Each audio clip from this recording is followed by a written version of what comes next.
Hi, I'm Jennifer McGuire, a guest teacher on twopeasinAbucket.com, and this is the second week of Holiday Thinking Inking. In this week, we're going to show even more ideas for distress ink. I wanted to use 2 weeks for distress inks, and we'll be creating all of these projects. The first project shows a technique I call block stamping, and you can see it was used in each of these cards. I learned this from one of my fellow Hero Arts artists, Sally Trademan. So I'm just taking broken china distress ink and I'm going to actually put the ink directly onto an acrylic block. This is the same block that I use for my clear stamps and my cling stamps, and you can use any shape block. You can also get creative and use other hard surfaces and other shapes. And then I'm going back and adding another distress ink just on the edges of the acrylic block, so I'm using peeled paint here.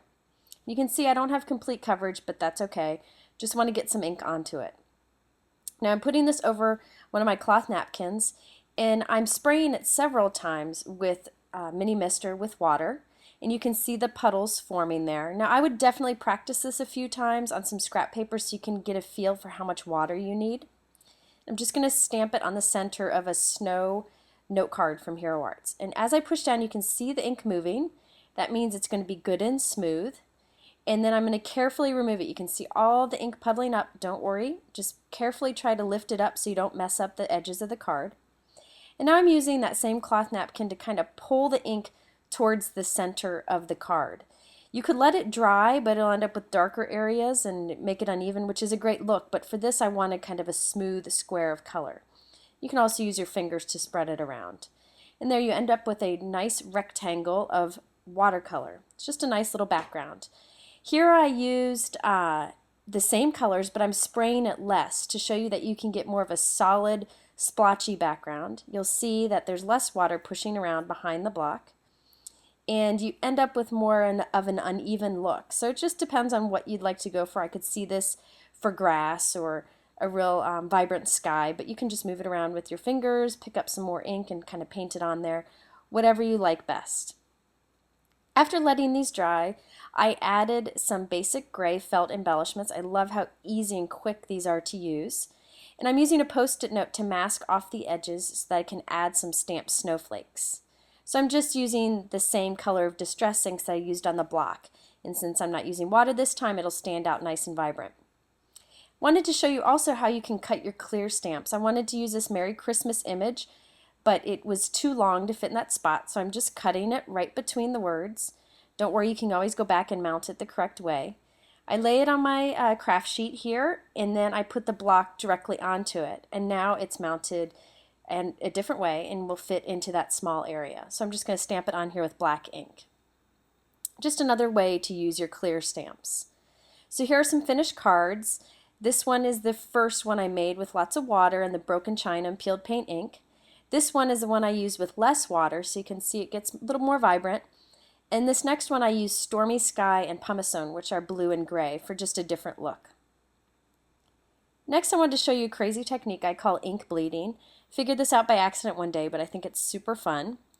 And I used it for the leaves on this card here.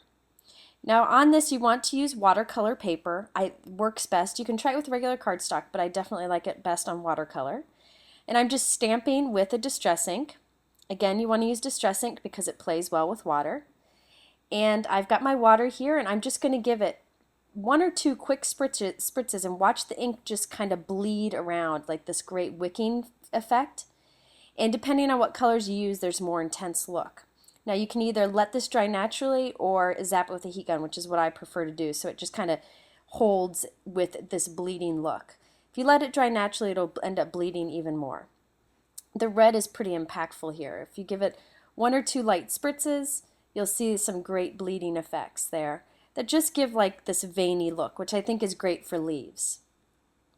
I'll do it again. This is the forest moss. It works well too. So after I let these dry, I zapped them with my heat gun. I cut them out, and you can see the look here. They're pretty bright, so I wanted to kind of tone them down a bit. So I've just got my ink blending tool and some vintage photo distress ink, so I can ink up the edges here. And then I wanted the background to be a little toned down.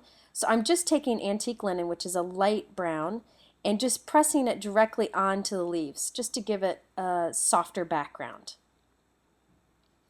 Now, I also wanted to show you on this card how I use the on the edge die cuts from Tim Holtz. They're made by Sizzix, and that's what I did for the scallop edge here. A lot of people ask how to use these on the edge die cuts, and they're really easy. So this is the Sizzix Big Shot, the electric one, which is my favorite because it's very easy to use. You just push this button and it does all the work for you.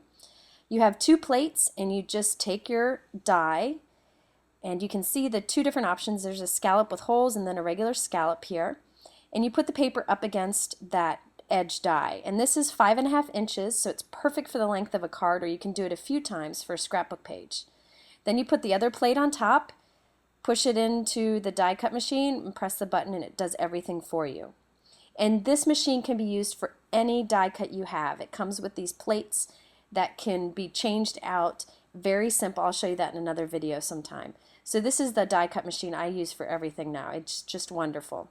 And it's not that much more to get the electric version, which makes it much easier to use. And now I'm going and putting it back through again, right up against that on the edge die, so that I can get the other edge cut scallop too.